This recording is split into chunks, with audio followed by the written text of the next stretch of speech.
Hello, beautiful members. Welcome back to another video every Thursday, and hopefully one of these days YouTube will change its analytics and allow me to actually go live with just the members. Right now, for whatever reason, it's just not possible. So today I kind of want to give you a little download that I've been pondering. And I figured that if I'm going through it, you're probably going through it too. So I want to talk about polarity and I want to talk about failure. And I don't know if you guys are the same way, but we're all just human here. And the biggest thing that I notice is going through all of these positive moments in life. Maybe you get a raise, maybe you get married, maybe you have babies. And it's all really beautiful, and then one negative thing happens in your crazy life, and that is the main focus. And I feel like in a lot of ways, we are hardwired to really focus on the negativity in life. We're really we are really programmed to react to that negativity and to that polarity. It's like instantly it pulls you right back in.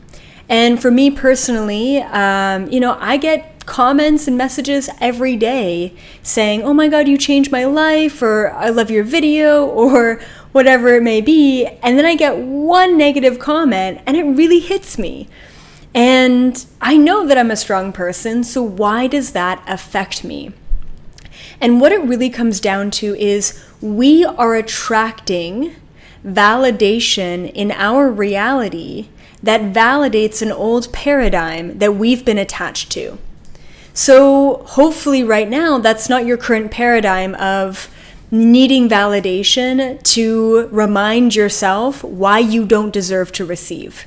But unfortunately, coming from our parents who didn't really have the tools, and then coming from their parents and those ancestry lines, as well as just a lot of eat or be eaten type of energy in humanity and history, that kind of really brings us down and pulls us back into this negativity, pulls us back into polarity and the third dimension.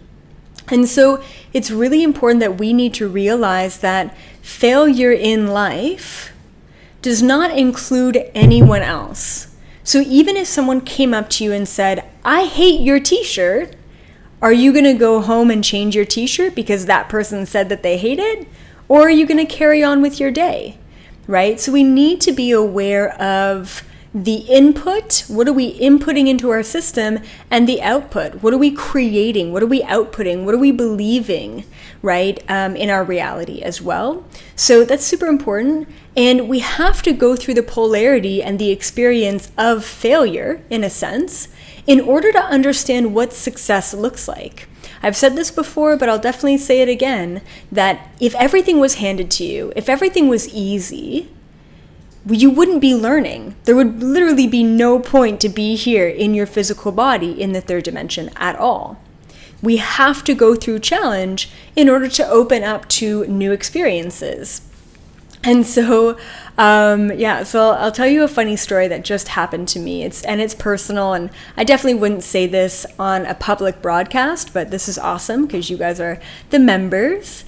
So I kind of, on Instagram, I got everyone to rally around kind of pushing Joe Rogan to get me on his podcast. And I honestly haven't seen his stuff. I know that he smokes joints with a lot of famous people, and that's kind of cool. And he's open-minded, and I don't know if he believes in aliens, but he definitely, he's just kind of that guy that's open-minded in that way. So I figured this would be a perfect pairing. He's got a huge network. I could really, open myself up to other people, maybe more of a mainstream crowd, but also people who are thinking critically, right? Anyway, so all these people spammed his Instagram, and he reached out to me via, direct message. And he said, so what is it that you do? I mean, that's the kicker, right? What do I do? I don't even know. I don't even know what I do. So I said that I channel a council called the Galactic Federation, and they're Palladian beings, and they help humanity. And I mean, it's one thing that I do, but I mean, it's the main thing, right? And so Yeah, so that's what I said. And then he said, Joe Rogan said, "Do you take medication?" And I was like, first of all, man, so disappointed, so like offended as well, because I don't know, like I am so used to just being my true self around everyone that I'm with, that it just totally took me back. Like I didn't think that he was close-minded, right? So I wasn't expecting that kind of response. Anyway, "Do you take medication?" was his response. And I said, "No, actually, I'm a university graduate, and I've been clairvoyant my whole life." And I said, if I was, I don't know, schizophrenic or something, I wouldn't be invited to speak on stage with, the top alien researchers in this field, in the Disclosure Network. And he said something along the lines of, yeah, but everyone in the disclosure community is crazy. And I said, great. So first he asked me if I'm on medication. Then he asked me, basically didn't ask me, but it implied that I'm crazy or that I'm part of this crazy community. And he says, where's the proof? How do I know that you're not crazy, basically? And I said, well, you can watch one of my videos and see how it resonates and sits with your soul, or I could offer you a free one-on-one session and you can see for yourself exactly what I do. And I said, if I blow your mind, then you've got to have me on your show. And if not, no strings attached, no big deal. We leave it at that, completely confidential, whatever. Didn't hear anything back. So I was pretty disappointed. And I definitely shouldn't have done this. And I'm kind of learning what's public, what's private. And obviously you guys are the members and this is kind of public too. But so then I post on Instagram and I said, so I had a talk with Joe Rogan and he asked me if I was on medication and he basically implied that I was crazy. And then I guess Joe sees that post on Instagram and he messages me and he says, that's not right. That's you're painting me in the wrong light. You're painting me in the wrong picture. That's not what happened. And I said, actually, dude, yeah, it was. You straight up asked me if I was on medication. And he says, well, you never know. You never know who's crazy and who's not. I'm like, yeah, so what? Hundreds of thousands of people watch my content because I'm insane? Come on, like, whatever. It's fine.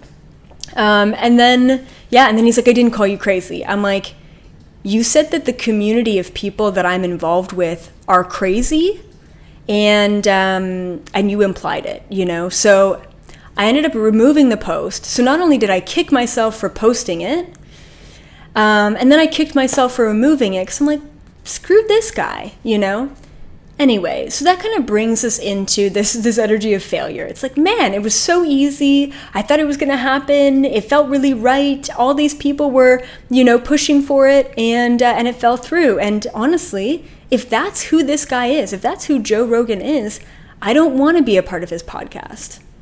I don't. If he doesn't have an open mind, he's a mere reflection of all of his people on his network. So I don't want any part of that.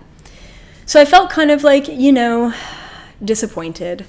And then the very next day, I get a message, and I told people, I said, look, like that didn't work out clearly. Do you have other recommendations and other suggestions for other, influencers and podcasts? Because I don't watch any channelers. Like I don't really know who's out there.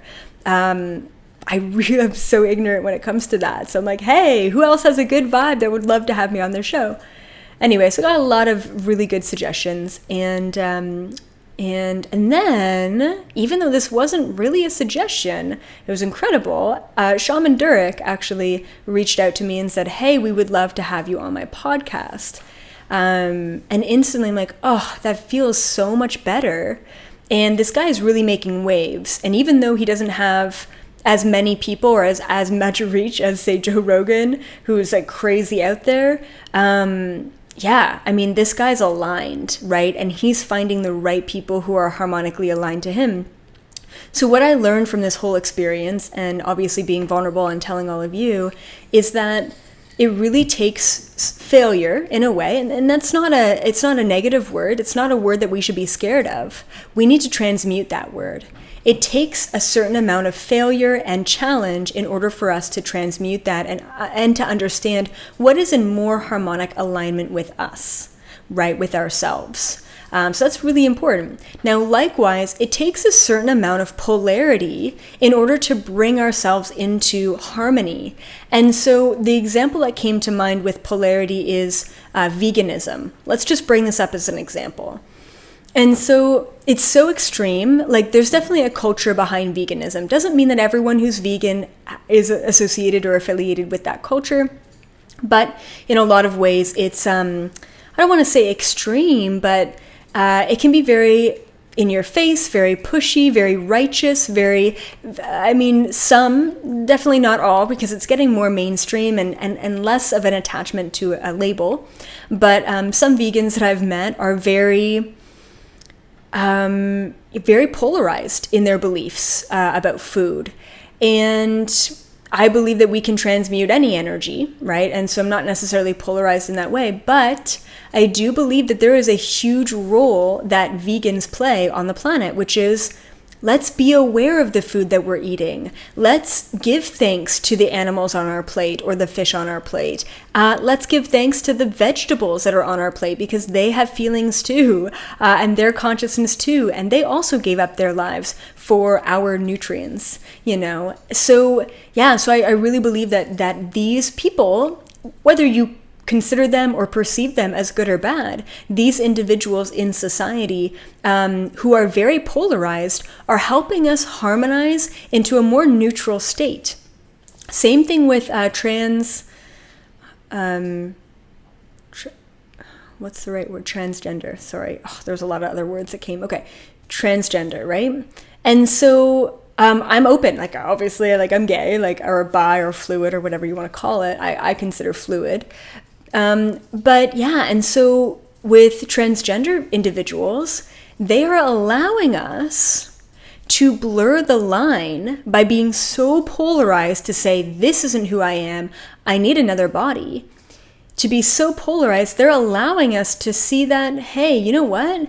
Gender isn't a big deal, and there shouldn't be a gap between this gender does that and this gender does that, right? Same thing with individuals. This is really interesting. I love watching these documentaries. I do watch TV for sure, and it's always like human interest things. Like, I love observing family dynamics, like reality TV.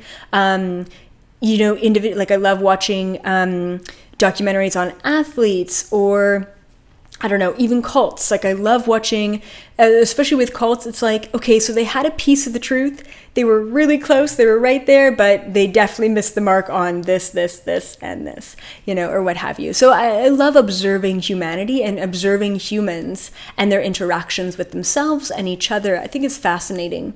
And I learn a lot from that. I observe humans and I'm like, okay, what to do, what not to do, what feels right.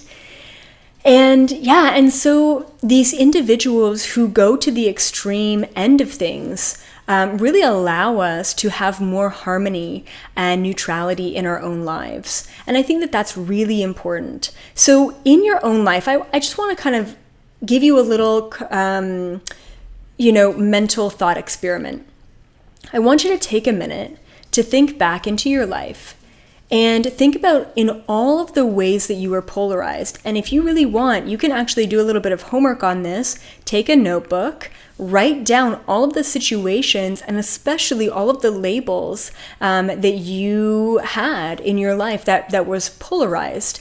Now, for me in my life, athletics feels like that was a period of my life that was very polarized because I was attached to going to the gym and being on sports teams and being the best at whatever I did athletically. And that was very polarizing for me. And now it's like, I'm still active, but I don't have to attach myself to it. I also want to mention too, just kind of, going back to the same sort of example, but within the gay community. So like, I came out of the closet, even though it's weird to even say that because I just love a human. Like, I really battle with the labels in the gay community. We're just all human. Regardless, there's a lot of individuals and even my friend network and my friend group back in Toronto who are very attached to this label of I'm gay and I only feel safe in the gay community. And I don't resonate with that, even though I'm now in and apparently a part of that community. That's too polarizing. That doesn't really align with me, you know? And so I would say in my life right now, even though I am with a woman, I don't attach myself to the polarity of this is my identity. Same thing with like riding a motorcycle. I love my motorcycle. I love riding a bike. But that's not only who I am. I'm not just a motorcycle rider or what have you. And one of the ways that we can really see polarity very clearly is within social media. So, you know, you go to any number of the accounts on Instagram or Facebook or, you know, Twitter, Twitch, or whatever. I don't know, all the things. And people create their entire social media platform around one identity. Around being gay, around riding a motorcycle, around being an artist. And I really feel like the crystalline children that are coming to this planet, and I feel like I am a part of that, these new generations is really interesting. I definitely feel like I'm a little bit ahead of my time. I feel like a lot of millennials in my generation, they're hustlers, they're changing things, but they're not there yet. That's what I feel. Don't kill me if you're a millennial. But these younger, like young generations, like probably like right now from 0 to 10, wow, these kids are next level. And I believe that these children, let's call them crystalline children, 5D children, they're going to exist and live their life without labels. Like if a 5-year-old right now had their own Instagram account and they could choose and they're a crystalline child, they wouldn't be just vegan. They wouldn't be just gay. They wouldn't be just a psychic. They would just be themselves, right? Without a need to label. So it's really difficult when someone who's close-minded, like Joe, asks me, what do you do? Who are you? And I'm like, I guess this is one thing that I do. You know, same thing with the book, the publisher as well. They basically said that like, it wasn't defined enough. My book wasn't defined enough. That was part of the reason why they rejected it. And I'm like, I'm touching on everything. I'm touching on energy, chakras, auras, past lifetimes. I'm touching on, you know, cosmic connections. I'm touching on the entire awakening process, including ego death, like quantum physics. Like what? How much more information do you want? And this still is not definable. So I'm sure that a lot of you out there are very similar to me, which is it's difficult for you to pigeonhole yourself into this is who I am, or this is what I do.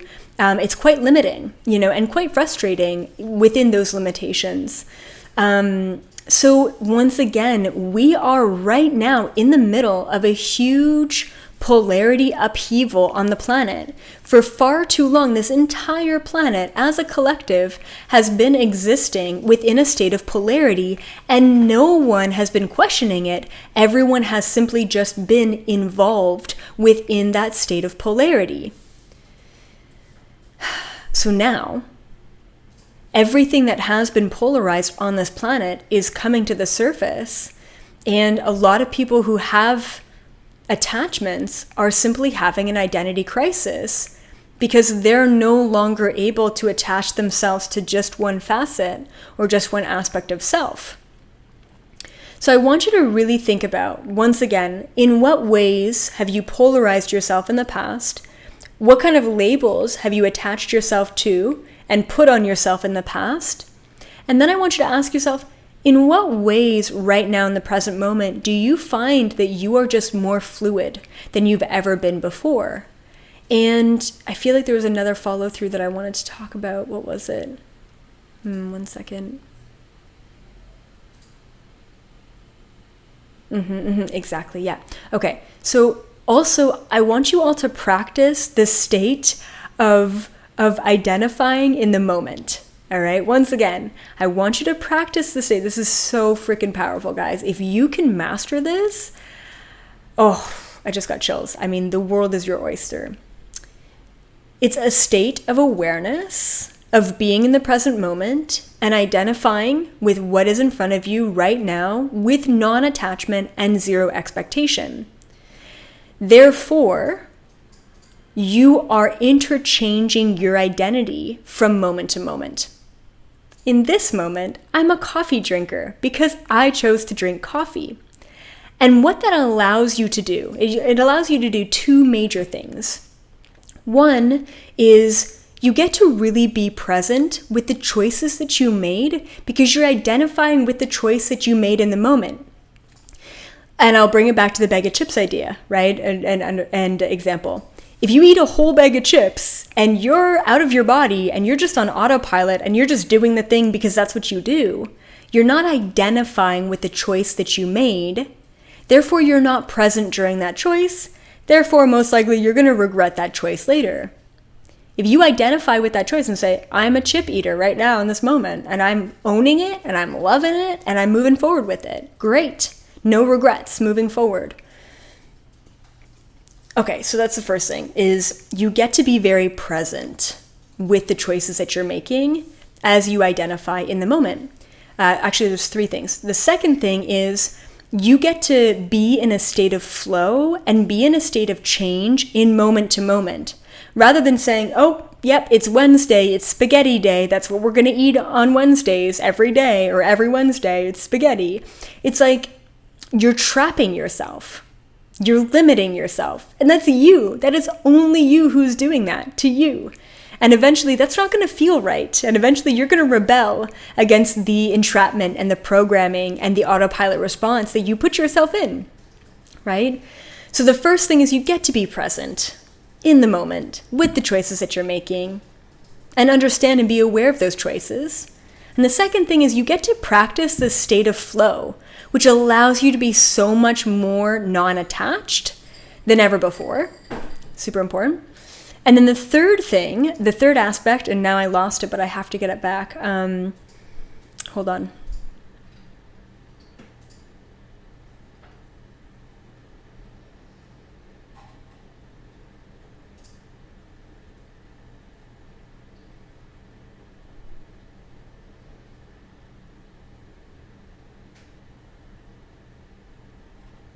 Yes. The word is intuition.